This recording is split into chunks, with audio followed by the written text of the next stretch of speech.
নিতাই গৌরী সীতানাথ প্রেমানন্দে একবার হরি হরি বল। নিতাই গৌরী সীতানাথ প্রেমানন্দে একবার হরি হরি বল। নিতাই গৌরী সীতানাথ প্রেমানন্দে একবার হরি হরি বল। ভক্তবৃন্দের চরণে আমার কোটি কোটি দণ্ডবত প্রণিপাত। শ্রীমদ্ ভাগবতের মঙ্গলাচরণে ব্যাসদেব ভাগবত শোনার অধিকার দিলেন দুজনকে, ভাবুকা আর রসিকা। নিগম কল্পতরুর গলিতং ফলং সুকমুখাদ অমৃত দ্রব সংযুতং পিবত ভাগবতং রসং। ভাগবত রস আস্বাদন করো, পান করো তোমরা। কতদিন? যতদিন মুক্তি না হচ্ছে। আলয়ম, লয় মানে মুক্তি। আবার মুক্তির পরও এই ভাগবত রস আস্বাদ হবে। কারা করবে? পিবত ভাগবতং রসম আলয়ম মোহ। একবার পান করলে মনে হয় বারবার পান করি। মূর রসিকা ভুবি ভাবুকা। ভুবি মানে পৃথিবীতে যারা রসিক এবং যারা ভাবুক। ভাবুক কাদিকে বলে? যারা তত্ত্ব খুঁজে চান, তত্ত্ব ভাবনা করেন। যারা তত্ত্ব খোঁজেন বলেন তারাও আসুন ভাগবতের আসরে। নিমন্ত্রণ করলেন দুই শ্রেণীর মানুষকে, বলেন যারা তত্ত্ব সন্ধান করবেন তারা আসুন, আর যারা রসের সন্ধান করবেন তারা আসুন, ভাবুকা আর রসিকা। তত্ত্বের উপরে রস দাঁড়িয়ে আছে। তত্ত্ব যদি না থাকতো তাহলে রস দাঁড়াতে পারত না। তত্ত্বের উপরই রস দাঁড়িয়ে থাকে। এই ভাবুকা আর রসিকা, যারা ভাবুক তারা এসে আসরে আসুন, আর যারা রসিক তারা আসুন। এই যে ভ্রমর গীতে 10টি শ্লোক আস্বাদন করছেন, তো কত রস বলুন দেখি।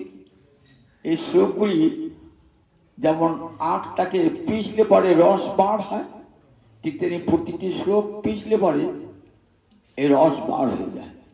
এই অমৃত রস। সবাই কিন্তু এই রস আস্বাদন করতে পারেন না। গোবিন্দের এই যে লীলা রস না, সবারই আস্বাদন করবার ক্ষমতা নাই।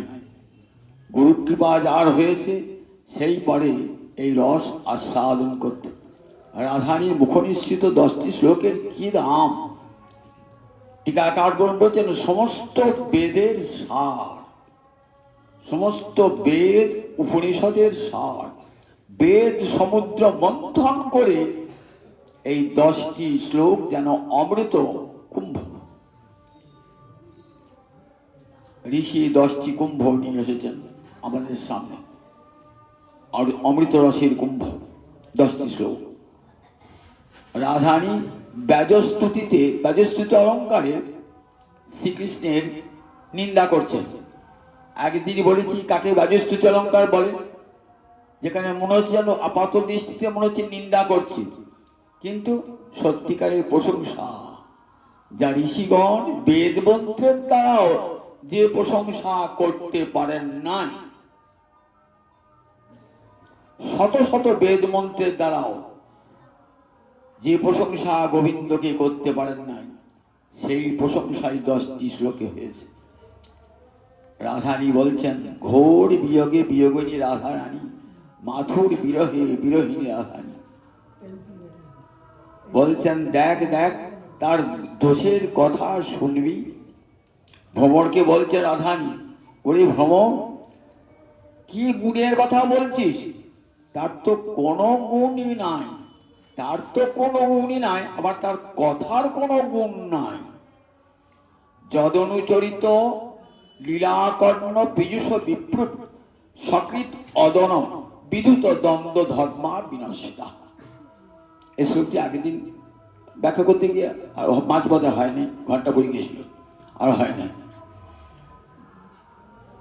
যদ অনুচরিত লীলা কর্ণ পীযুষ বিপুরক। কর্ণ পীযুষ মানে কানে অমৃত, অমৃতের তরঙ্গিনী। কৃষ্ণের মধুর বাণী অমৃতের তরঙ্গিনী। তার স্পর্শ নাহি যে শ্রবণে, কানা করি ছিদ্র সম জানি হসে শ্রবণ। তার জন্ম হইল অকারণে। অমৃতের নদী বয়, যখন কৃষ্ণ কথা হয় না, তখন অমৃতের তরঙ্গিনী প্রবাহিত হয়। আর যারা রসিক ভাবুক তারা কি করেন, তারা এই কর্ণরন্ধ্রের দ্বারা সেই পীযুষ অমৃত পান করেন। কৃষ্ণ কথা যেন অমৃতের নদী বয়ে চলেছে, আর কর্ণপুটের দ্বারা সেগুলি পান করেন। পিবন্তি যে কর্ণপুটই, যারা পান করেন তারা কি করেন বলে, পুনন্তিতে বিষয় বিদূষিতা আশয়ান। তাদের হৃদয় বিষয় বিষে দূষিত হয়ে আছে। সেই কথা শোনার সঙ্গে সঙ্গে কি হয়, পুনন্তি পবিত্র হয়ে যায়। পুনন্তি মানে পবিত্র হয়ে যায়। আর আর কি বলা হয়, ব্রজন্তি তৎচরণ সরোহান্তিকং। সঙ্গে সঙ্গে সে কোথায় চলে যায়, ব্রজন্তি মানে চলে যায়। কোথায় চলে যায়, তৎচরণ সররূহ। সররূহ মানে কি, সররূহ মানে পদ্ম। সর অর্থাৎ জল, সরোবরকে, সরোবরের জলকে ভেদ করে ওঠে কি পদ্মফুল। তাই পদ্মফুল একটা কি নাম, সররূহ। তাই চরণ সররূহ মানে চরণ কমল। ব্রজন্তি তৎচরণ সররূহান্তিকং। অন্তিক মানে নিকটে, অর্থাৎ গোবিন্দের চরণ কমলের নিকটে চলে যায়। কিরকম দারুণ কথা বলছেন দেখুন। হরি কথা যে শুনতে বসেছেন, তার ফলটা কেমন হবে। কোটি কোটি যজ্ঞে তো চিত্তের ময়লা যায় না। কোটি কোটি পুণ্য কর্ম হৃদয়ের ময়লা যায় না। কোটি কোটি দান ধর্মের দ্বারাও হৃদয়ের ময়লা যায় না। কিন্তু কৃষ্ণ কথার এমন অমোঘ শক্তি যে আপনার যে হৃদয়টা বিষয় বিষ দূষিত আশয়, আশয় মানে হৃদয়, বিষয় বিষে দূষিত হয়ে আছে। বিষয় চিন্তা করে করে বিষয়টাকে বিষ বলা আছে, সেটা দূষিত হয়ে আছে। বিষ খেলে কি হয়, চিত্তটা দূষিত হয়ে যায়। হাসপাতালে নিয়ে গেলে নল দিয়ে বিষটা বার করে দেবে। যতক্ষণ পর্যন্ত বিষটা থাকবে ছটফট ছটফট ছটফট করবে। বলেন এই বিষয় বিষটা কি করে, আমার হৃদয়টাকে মলিন করে রেখে দিয়েছে। বিষয় বিদূষিত আসক, বিদূষিত বিশেষ রূপে দূষিত করেছে। এই বিষ তো বার করা যায়, কিন্তু দেখুন বিষয় বিষ এমনই না, এমনই বিষয় বিষ হৃদয় থেকে যেতে চায় না। তাই বিষয় বিদূষিতা কি করে, পুনন্তি ধুয়ে মুছিয়ে পরিষ্কার করে দেয়। আর ব্রজন্তি তৎচরণ সরোহান্তিকং, আর সঙ্গে সঙ্গে গোবিন্দের চরণে এসে চলে যায়। তাহলে এটা কি গোবিন্দের নিন্দা না প্রশংসা?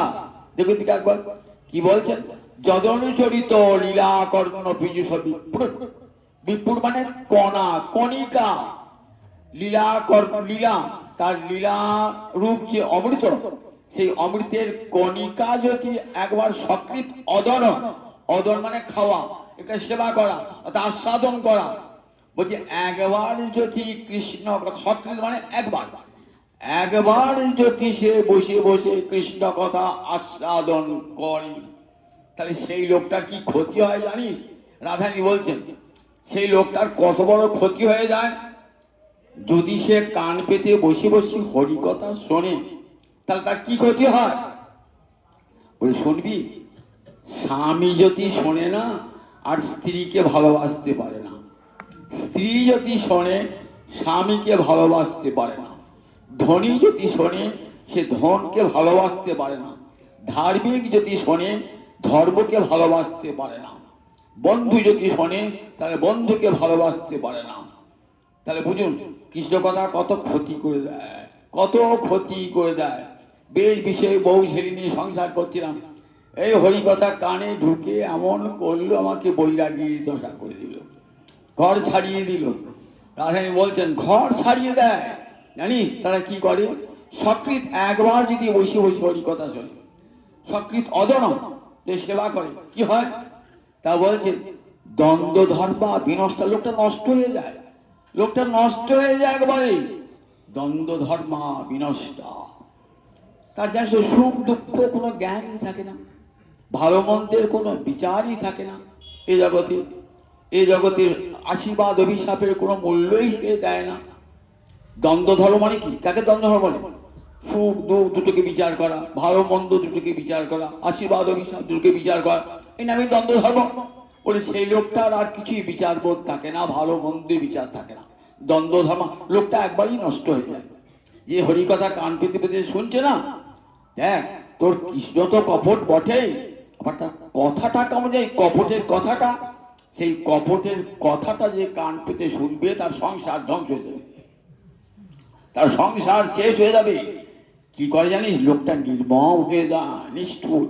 বাড়িতে বউ ছেলে রয়েছে, সপদি গৃহ কুটুম্বঙ্গে দিন অং উৎসৃজ্য, তখন সে কি করে? দিন অং গৃহ কুটুম্ব, তার হয়তো একমাত্র সেই উপার্জন কম সংসারে, তার স্ত্রী পুত্রকে ভরণ পোষণ করবে আর কেউ নাই, লোকটা একজন আছে।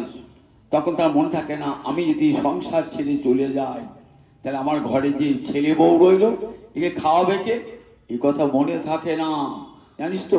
গৃহ কুটুম্বম দিনম উৎসৃজ্য, ত্যাগ করে চলে যায়। কোথায় চলে যায়? ইহ এইখানে বৃন্দাবনে চলে আসে। রাধারানী বলছেন এইখানে চলে আসে সেই লোকটা, জানিস তো। সব ছেড়ে দিয়ে সংসারটাকে কাঁদিয়ে সংসারটাকে ভাসিয়ে চলে আসে। এমন কৃষ্ণ কথার দোষ জানিস তো। ও কথা কানে শুনলে কি হয়?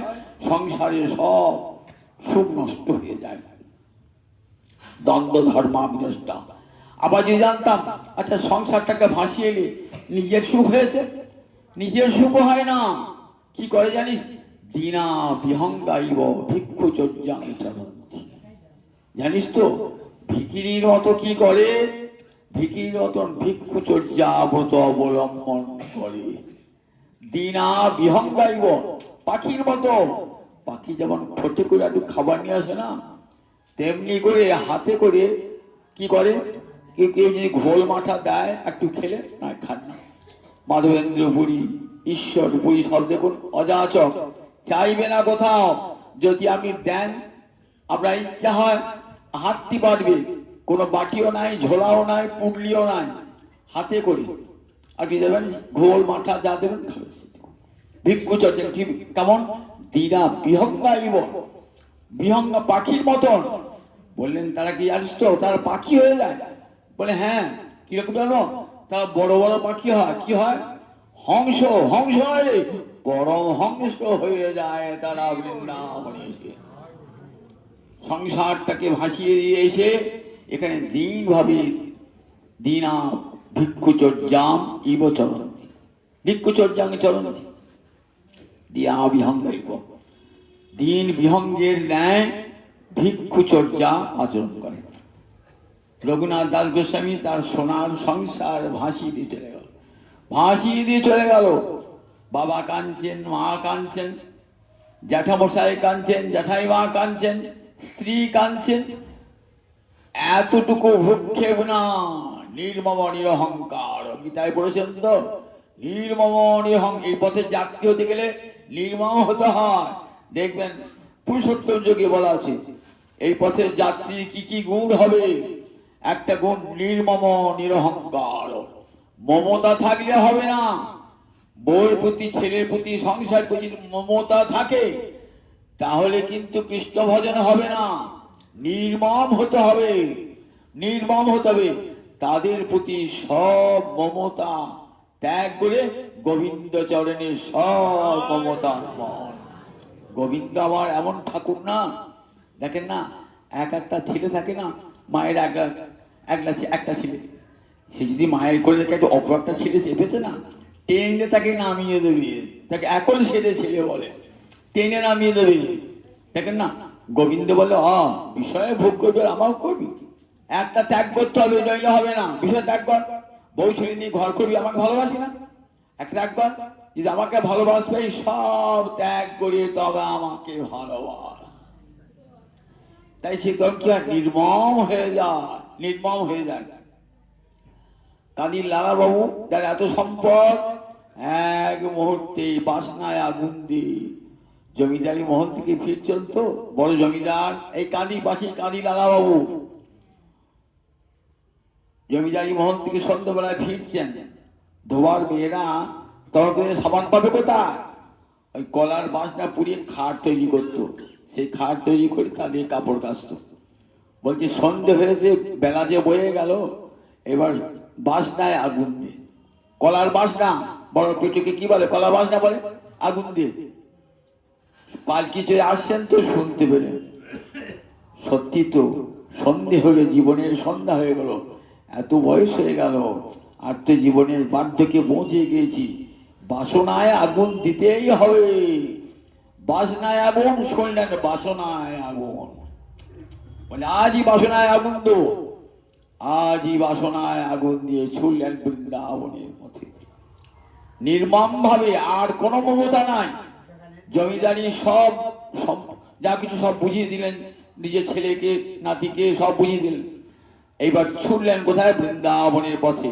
ওই দেখুন ভিক্ষু চর্যাং চরন্তি, রাজার ছেলে বৃন্দাবনের পথে পথে যাও, ভিক্ষা করো না, মাদুকরি করো না, তবে দীক্ষা দো।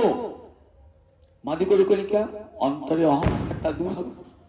ভিক্ষা কে করতে চায় কি? তাকে লোকে ভিখিরি বলবে, যতক্ষণ ভিক্ষা না করবে ততক্ষণ অন্তরে অহংকার যাবে না। যাও মাদুকরি করো না। মাদুকরি করছেন, তখনও অন্তরে অভিমান আছে, শত্রুর বাড়ি যাব না। একটা শত্রু আছে বৃন্দাবনে, কি আছে? জগৎ শেঠ আছে। দেখেছেন তো বৃন্দাবনে জগৎ শেঠের বিরাট বাড়ি, জগৎ শেঠ আছে, ওর বাড়ি আমি মরে গেলেও ভিক্ষা চাইব না। সব বাড়ি ঘুরেছেন বৃন্দাবনে, ওই বাড়িতে যায় না। গুরুদেব বলে যাও যাও, এখনো হয় না, তো যাও, এখনো হবে না দীক্ষা, এখনো হবে না, এখনো হবে না। আমি ভিক্ষা করছি, আমার রাজ পোশাক ছেড়ে দিয়েছি, পথে পথে ঘুরে বেড়াচ্ছি, এখনো দীক্ষা হবে না। তাহলে কোথায় ত্রুটি, কোথায় ত্রুটি? গুরু কৃপা কামন দেখুন, ঠিক মনে পড়ে গেল যে এক জায়গায় যাই না, এখনো অভিমানটা ত্যাগ করতে পারি নাই, রাজ অভিমান ত্যাগ করতে পারি না। এবার জগৎ শেঠের দুয়ারে গেটে আছেন, হরে কৃষ্ণ রাধে শ্যাম বলে দাঁড়িয়েছেন। জগৎ শেঠের মেয়ে দোতলা থেকে দেখি, বারান্দা থেকে, বাবা দেখো দেখো আজকে এসে দেখো, এসে দেখো। ছুটে গিয়ে দেখছি আমার চিরকালের শত্রু আজ এসে দাঁড়িয়েছে, বলছেন রাধে শ্যাম। এসো বন্ধু, এতদিন তো হারাতে পারো নাই, আজ তুমি আমাকে হারিয়ে দিয়েছো, বলো কি চাও? বলে এক টুকরো রুটি। কেন এক টুকরো রুটি? কেন? আমি দেখো এক বস্তা আটা দিচ্ছি, এই নাও, এক টিন ঘি দিচ্ছি না। বল না না, তোমার বস্তা বস্তা আটা নেবার জন্যে আর ঘি নেবার জন্য আসি না, এক টুকরো রুটি পেলেই হবে। এইবার গুরুদেব গেল, গুরুদেব দীক্ষা। দেখেছেন ভিক্ষু চর্যাং চরন্তি, রূপ সনাতন। দেখুন তাদের সোনার সংসার ভাসিয়ে দেখলেন, তাদের সন্তান ছিল, ঘরে রূপসী পত্নী ছিল, অর্থ সব ছিল, কিন্তু কি করে পড়ে থাকলে এক মুহূর্তে পরিত্যাগ নির্মম হয়ে গেলেন। একবার পিছনে ফিরে তাকালেন না, একবার পিছনে গেলি যে বউ ছেলে রইল তাদেরকে একবার তাকালেন না পর্যন্ত, ছুটে চলে গেলেন বৃন্দাবন থেকে। লোকনাথ গোস্বামী প্রভু, ভূগর্ভ গোস্বামী প্রভু সব দেখুন, বৃন্দাবনের শ্রীজীব গোস্বামী প্রভু সব ছুটছেন বৃন্দাবনের রাজার ছেলে। রূপ সনাতন শ্রীজীব জানান তো, কর্ণাটকের রাজবংশের সন্তানেরা। রঘুনাথ দাস গোস্বামী রাজার ছেলে, নরোত্তম ঠাকুর রাজার ছেলে, কিন্তু সর্বস্ব পরিত্যাগ করে বৃন্দাবনে গিয়ে দীনা বিহঙ্গাইব ভিক্ষু চর্যাং চরন্তি। তাই কৃষ্ণ কথা, তোর বন্ধুর কথা জানিস তো, ও সর্বনিশে কথা, ও কথা কান দিয়ে শুনতে না, জানিস তো। আর শুনে এসে ওই কান দিয়ে, এ কান দিয়ে শুনবি, ও কান দিয়ে বার করতে, নইলে ঘরে থাকতে পারবি না। ওই কথা যদি থাকে না, ঘরে থাকতে পারবি না। কি করবি? নির্মম করে দেয়, নষ্ট হয়ে যায় লোকটা। যে কৃষ্ণ কথা শুনে না, দ্বন্দ্ব ধর্মা বিনষ্ট।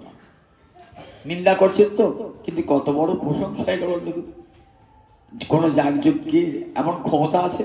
কোন দান ধর্মের এমন কোন ক্ষমতা আছে যে তাকে বৃন্দাবনে নিয়ে গিয়ে বৈরাগ্যের ব্রত অবলম্বন করিয়ে কৃষ্ণ কৃপার ভিখারি করতে পারে?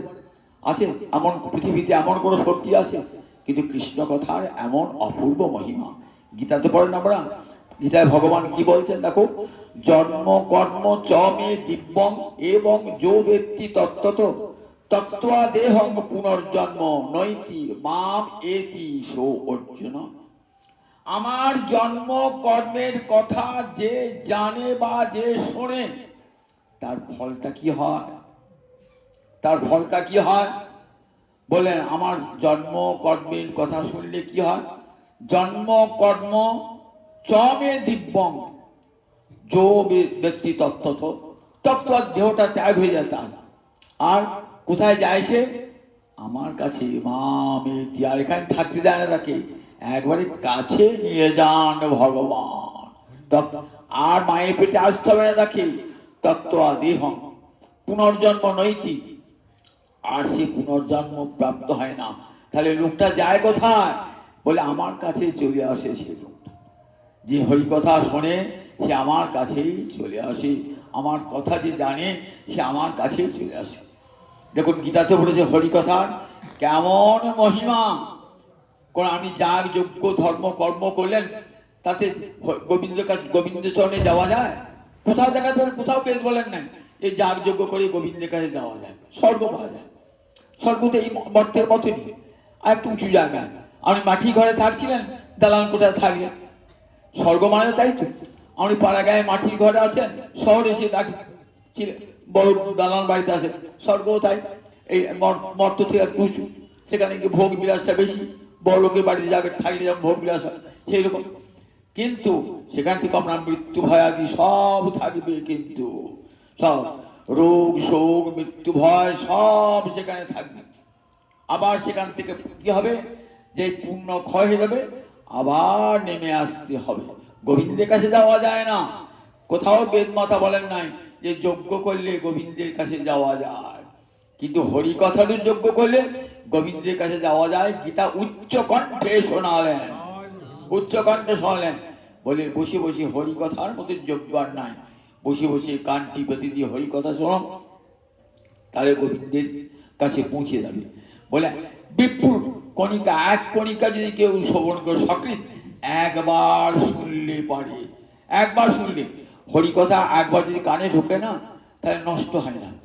জগতের সব কথা নষ্ট হয়ে যায়। কেন নষ্ট হয়ে যায় বলুন দেখি? জগতের সব কথা, বলেন জগতের সব কথা কত দূর পর্যন্ত যায়? এই কানে ঢুকলো তো, কানের পর কোথায় যাবে? বলে কর্ণে ইন্দ্রিয়ে ঢুকলো, ইন্দ্রিয় থেকে মনে যাবে, মন থেকে বুদ্ধি। এর বিষয় যাবে না, এর বিষয় যাবে না এই বলতে। তাহলে মন বুদ্ধি ইন্দ্রিয় তো নষ্ট হয়ে যায়, কিন্তু নষ্ট হয় না আত্মা, তো নষ্ট হয় না। গীতায় বলেছেন তো আত্মা। তাহলে হরি কথা কোথায় যায়? আত্মা পর্যন্ত হরি কথায় চলে গেল। তাহলে সেটা নষ্ট হবে?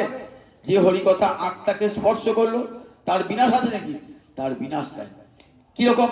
ধরুন আপনার হাতে একটা হীরের আংটি আছে তো, তা হীরের আংটিটা আলগা হয়ে গেছে, পড়তে পড়তে পড়তে আলগা হয়ে গেছে।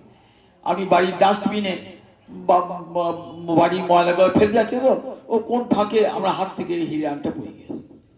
আপনারা খুঁজে পাচ্ছেন না, কোথায় গেল আমার হীরের আংটিটা? দিয়ে ডাস্টবিনে খোঁজাখুঁজি করছেন, পাচ্ছেন না। এত ময়লার মধ্যে খুঁজে পাওয়া মুশকিল তো, কতজন ময়লা ফেলেছে আপনি কি করে? প্রতিবেশী বলছে কি খুঁজছেন গো? আমার হীরের আংটিটা খুঁজছি, কোথায় চলে গেছে ময়লার মধ্যে। বলে চিন্তা করেন না, পেয়ে যাবেন। কি হবে বাবু? কারণ বর্ষাকাল আসুক, জলে ধুয়ে ধুয়ে ধুয়ে ধুয়ে যখন সব ময়লা চলে যাবে না, তখন দেখবেন হীরের আংটিটা চিক চিক চিক চিক চিক চিক করছে, তখন পেয়ে যাবে। বলে আমাদের দেখুন হৃদয়ের কত ময়লা তো জমা পড়ছে, আজকাল পরশু পরের পর দিন কত কথা শুনছি, এই হৃদয়ের ডাস্টবিনে কত ময়লা আউট হচ্ছে। তার মাঝে হীরের আংটি একটা গোবিন্দ কথা শুনেছি গৌরাঙ্গ বাড়িতে, সেটা আছে, নষ্ট হবে না। হবে না বলে রাখো, ওটা আগে ঠিক একদিন ধুয়ে দিয়ে যখন ওই চলে যাবে না, ওই ময়লাগুলো চলে যাবে না, দেখবে হরিকথা চিকচিক চিকচিক করে হয়ে যায় হীরের আংটির মতো, কখনো বিনষ্ট হয় না হরিকথা, কারণ সেটা আত্মাকে স্পর্শ করেছে বলে। দেহ মন বুদ্ধি ছাড়িয়ে আত্মাকে স্পর্শ করেছে, তাই সে কথার বিনাশ নাই। হরিকথা চিন্ময় তো, আত্মাকে স্পর্শ হলো কেন? অন্য কথা আত্মাকে স্পর্শ করতে পারে না কেন? বলেন আত্মা চিন্ময়, হরিকথা চিন্ময়, দুটো সমান জাতীয় না হলে একে অপর গ্রহণ করতে পারে? পশুর খাদ্য মানুষ খায়, মানুষের খাদ্য মানুষ খায়, তেমনি আত্মার খাদ্য হরিকথা, সে অন্য খাদ্য খাবে না। আপনি যদি গরু খাবার সামনে আমি যায়, আপনি খাবেন? আপনি কুকুরের খাবার যদি আপনার সামনে খেতে পারবেন? আর মানুষের খাদ্য খান। ঠিক তেমনি দেহ খায় দেহের খাদ্য, আত্মা খায় আত্মার খাদ্য।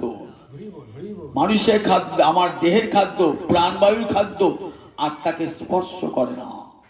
আত্মা খায় কি না হরি, হরিগুণ কীর্তন হি আত্মনভাস, শ্রীহরির গুণ কীর্তনই হলো আত্মার খাদ্য। আত্মা সেই খাদ্য খায়। এই হরি কথা যাচ্ছে কোথায়? বলে আত্মা তাকে আত্মসাৎ করে নিচ্ছে। ক্ষুধা বেড়ে কি হয়? সঙ্গে সঙ্গে গোগ্রাসে আপনি খাবারটা উদরসাৎ করিলেন, তেমনি আত্মা চিরোপবাসী, যে হরিকথা গেল না, একবারে গোগ্রাসে আত্মসাৎ করিল। আত্মা থেকে গেল, আত্মার মন্দির থেকে গেল হরিকথা। আবার ঠিক একদিন যে উঠবে, উপযুক্ত পরিবেশ পেলে পরে হরিকথা কোনোদিন বিনষ্ট হয় না। তাই সকৃত অদন বিদ্যুৎ দ্বন্দ্ব এক কণিকা মতো যে শ্রবণ করেন, এক কণিকা, রাধানী বলছেন এক কণিকা। তাহলে দেখুন কেমন হরিকথার কেমন প্রশংসা হলো, যে এক কথা। তাই পরশ্লোকে বলছেন দেখো, দেখবো ধন্যতান অন্য বার্তা, শোন অন্য কথা বল, আমরা অন্য কোনো কথা শুনবো না। অন্য কথা বল, যদি বলিস অন্য কথা বল। ভ্রমর বলছে যে দেবী তুমি কি দেখছি ঘুরিয়ে ফিরে কেবল সে কৃষ্ণ কথাই তো বলছি, ঘুরিয়ে ফিরে। বলছে জানিস তো ওই কৃষ্ণ কথা, আমরা ওই কৃষ্ণ কথা আছে বলেই তো আমরা বেঁচে আছি, জানিস তো? কেমন দেখুন, কৃষ্ণ কথা আছে বলেই তো বেঁচে আছি আমরা। কেন জানিস তো? ওই ওই জিম্ম ব্যয়িতম বয়ং ঋতং, আমরা ভেবেছিলাম জানিস তো ওই কুটিল কপটের কথাটা, জানিস আমরা সত্যি বলে ভেবেছিলাম, জানিস? ওই জিম্ম ব্যয়িতম, জিম্ম মানে কুটিল, ব্যয়িতম মানে কথা, ওই কুটিলের কথাগুলোকে না আমরা ঠিক ভেবেছিলাম, কি ভেবেছিলাম? ভেবেছিলাম ঋতং মন্যমানা, ভেবেছিলাম এটা সত্যিকারের কথা বোধহয় বলছি। যখন বলতো রাধানী আমি তোমাকে সবচেয়ে বেশি ভালোবাসি, বলতে রাধানীকে না, তখন কি করতেন? তখন রাধানী ভাবতেন কৃষ্ণ বোধহয় সত্যিই বলছে আমাকে ভালোবাসে। এমনি করে ব্রজগোপীগণ আমি তোমাদের ভালোবাসা ঋণ শোধ করতে পারবো। রাসের দিনে কি হলো? রাসের দিনেতে কৃষ্ণ তো লুকিয়ে পড়েছেন, ব্রজগোপীরা সব খুঁজছে। তখন কৃষ্ণ পাবার কি উপায়? না কৃষ্ণ পাবার একটা উপায় কৃষ্ণ কথা, এছাড়া আর কোন উপায়ে কৃষ্ণকে পাওয়া যায় না। শত শত অনুসন্ধানে কৃষ্ণ পাওয়া যাবে না, কিন্তু কৃষ্ণ কথায় কৃষ্ণ পাওয়া যায়। কৃষ্ণ কোথায় আছে? কৃষ্ণ তার কথায় আছে। তাই যেখানেই কৃষ্ণ কথা সেখানেই কৃষ্ণ আছে। রাধাই বললেন দেখ খোঁজাখুঁজি করে লাভ নাই, খোঁজাখুঁজি করে কৃষ্ণ পাওয়া যাবে না। খোঁজাখুঁজি মানে জ্ঞানের পথে খোঁজাখুঁজি, জ্ঞানের পথে এটা নয় সেটা নয়, নেতি নেতি করে দেখুন বেদবাতা খুঁজছেন জ্ঞানের পথে। বলেন বিচারের দ্বারা, তর্কের দ্বারা, জ্ঞানের দ্বারা ভগবানকে পাওয়া যায় না। ভগবানকে পাওয়া যায় তার কথাতেই পাওয়া যায় ভগবানকে। তাই ব্রজের গোপীরা সব একসঙ্গে গোল করে বসেছেন, রাধানীকে নেতৃপদে বরণ করে হরিকথা আলোচনা কীর্তন হচ্ছে, সবাই হরিকথা কীর্তন। আর গোবিন্দ থাকতে পারেন? গোবিন্দ এসেছেন কেমন এলেন? পীতাম্বর ধরস্বী, মোর সাক্ষাৎ মনমথ মনমথ। ভগবান এলেন স্বয়মান মুখাম্বুজ, মুখে মৃদু হাসি নিয়ে, যেন আমি এই রহস্যের ক্ষেত্রে জয়লাভ প্রেমের খেলায় আমি জয়ী হয়েছি, তাই হাসি হাসি গোপীরা তোমরা হেরে গিয়েছো, আমি জিতেছি, দেখো তোমাদের কাঁদিয়ে ছেড়েছি। এইটি ভাবনা গোবিন্দের। এসেছেন কেমন? পীতাম্বর ধরস্বী, সাক্ষাৎ মনমথ মনমথ এলেন। গোপীরা তখন বসিয়ে বলছেন, আচ্ছা বলো তো, জগতে এক শ্রেণী মানুষ ভালোবাসলে ভালোবাসে, আর এক শ্রেণী মানুষ আছে ভালো না বাসলেও ভালোবাসে, আর এক শ্রেণী মানুষ আছে ভালোবাসলেও বাসে না, ভালো না বাসলেও বাসে না।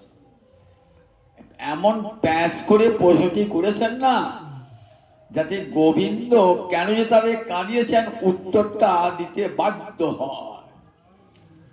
তখন বলছেন, দেখো, ভালোবাসলে ভালোবাসে যারা না, তারা সব স্বার্থপর। আমাকে ভালোবাসো, বিনিময় তোমার ভালোবাসো, স্বার্থপর, এতে কোনো ধর্ম নেই। আর ভালো না বাসলেও ভালোবাসে কারা? জগতের পিতা মাতা। সন্তান ভালো না বাসলেও বাপ মা ছেলেকে ভালোবাসে, পিতা মাতা। আর কারা?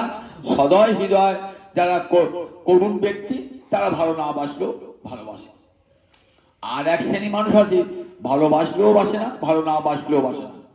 তারা কারা?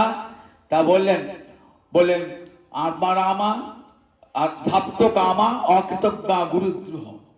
যারা আত্মারাম, তারা ভালো না বাসলেও ভালোবাসে না, ভালোবাসলেও ভালোবাসে না, কারণ তাদের জগতে কোনো কিছু প্রয়োজন নাই। আত্মকাম, তারাও ভালোবাসলেও বাসে না, না বাসলেও বাসে না। আর যারা অকৃতজ্ঞ, তারা ভালোবাসলেও ভালোবাসে না, ভালো না বাসলেও ভালোবাসে না। আর গুরুদ্রোহ, আর যারা গুরুদ্রোহী, অর্থাৎ অকৃতজ্ঞ তবু পদে আছে, কিন্তু গুরুদ্রোহী, আপনি উপকার করেছেন, আপনার অপকার করছে, তাকে কি বলে? গুরুদ্রোহী। গোপীরা সব চোখ ঠাড়াঠাড়ি করছে।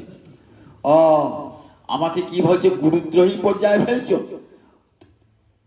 ভালোবেসেছে গোপীরা, আর তুমি তাই কাঁদিয়েছো, তাহলে তো উপকারটা স্বীকার করো নাই, উপরন্তু তাদের ক্ষতি করেছো, তাহলে গুরুদ্রোহ। বলছে, না না গো, আমাকে গুরুদ্রোহী ভেবো না, অকৃতজ্ঞ ভেবো না। দেখো, আমিও তোমাদেরকে ভালোবাসছিলাম, জানো তো, আমিও তোমাদেরকে ভজন করছিলাম। তোমার আবার ভজন আছে নাকি? ভজন তো লোকে ভগবানকে ভজন করে, সাধক ভজন করবে, তুমি আমাকে ভজন করবে। বলছে, আমার একটা ভজন আছে। তোমার ভজন আছে? এই প্রথম গীতায় শুনলাম, এই প্রথম শ্রীমদ্ ভাগবতে শুনলাম যে ভগবান বলছেন আমার ভজন আছে। দেখুন একবার, কেন ভাগবত এত জনপ্রিয়। ভগবান বলছেন, ভক্ত যেমন আমাকে ভজে, আমিও ভক্তকে ভজি। কেমন করে ঠাকুর তোমার ভজনটা?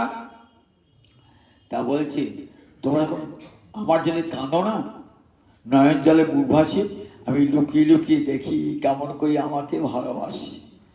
আমার দেখতে ইচ্ছা হয় আমার ভক্ত আমাকে কেমন করে ভালোবাসে, ওইটাই তো আমার ভজন। শোনো গোপীগণ, তোমাদের প্রেমের ঋণ আমি কোনোদিনই শোধ করতে পারবো না। ন পারে হং নিরবদ্ধ সংযুদান। তোমাদের নির্মল প্রেম, সে প্রতিদান দেওয়া আমার পক্ষে কোনোদিনই সম্ভব নয়। পাহাড় সমুদ্রকে জল দিচ্ছে তো, এখন সমুদ্র যদি বলে আমি পাহাড়টা একটু জল দিয়ে আসি, তাহলে কি করতে হবে বলুন দেখি? সমুদ্রকে পাহাড়ের চেয়ে উঁচু হতে হবে, তবে জল দেবে তো। তা গোবিন্দ ভাবছেন যে আহা, ব্রজগোপীগণ আমাকে ভালোবাসে, আমাকে যদি ভালোবাসতে হয় তাহলে গোপী প্রেমের ঊর্ধ্বে আমাকে উঠতে হবে। কিন্তু গীতায় বাক্যে কি আছে? ভগবান কি বলেছেন? যে যথামাং প্রপদ্যন্তে তাং তথৈব ভজাম্যহং।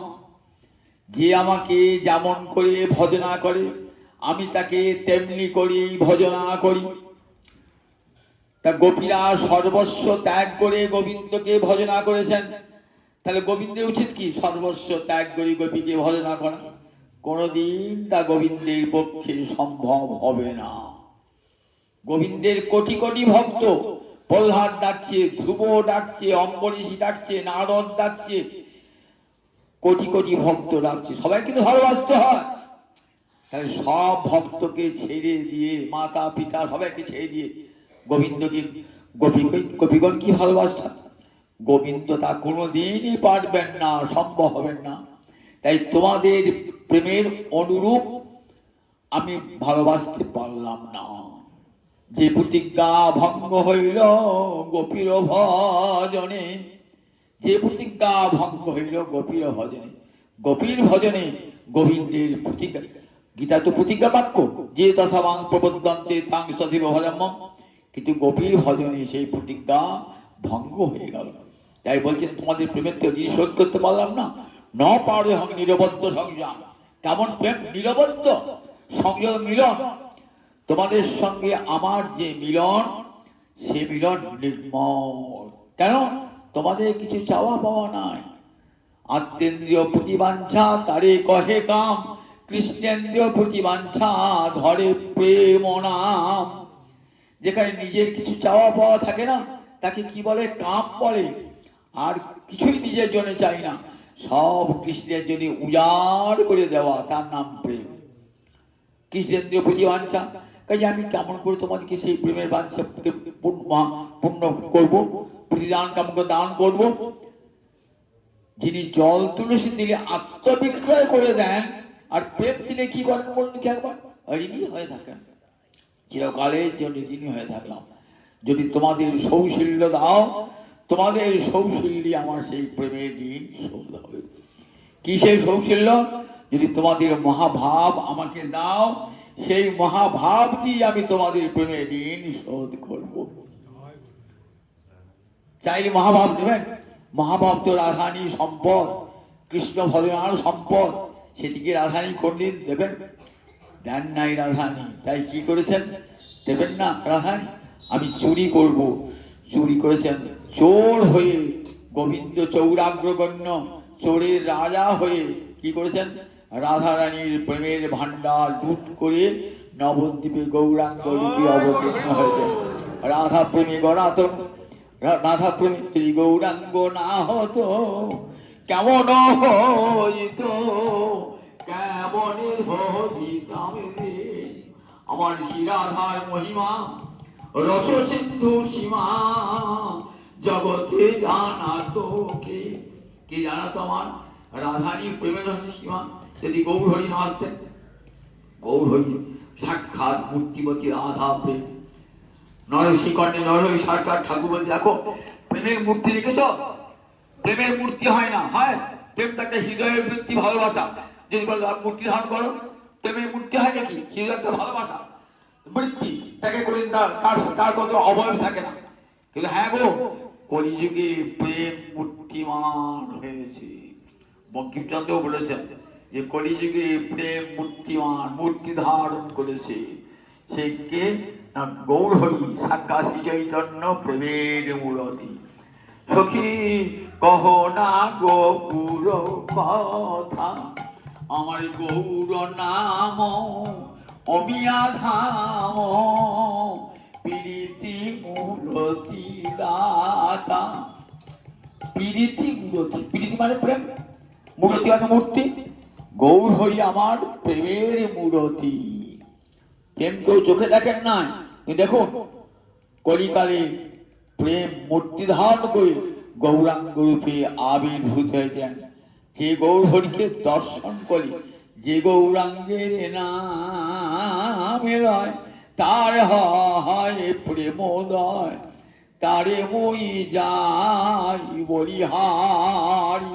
আগের দিনে নর্তমের কথা বললাম তো, সেই নর্তম কি বলছেন দেখুন, যে গৌরাঙ্গের নামে রয়, তার হয় প্রেমোদয়, তারে মই যাই বলিহারি।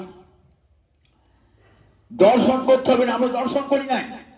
বলছে একবার গৌর হরির নামটি করো, তাহলে দেখুন প্রেমে উন্মাত্ত হয়ে যাবে। কারণ প্রেমের মূরতি, যে গৌরাঙ্গের নাম হয় তারও হয় প্রেমোদয়।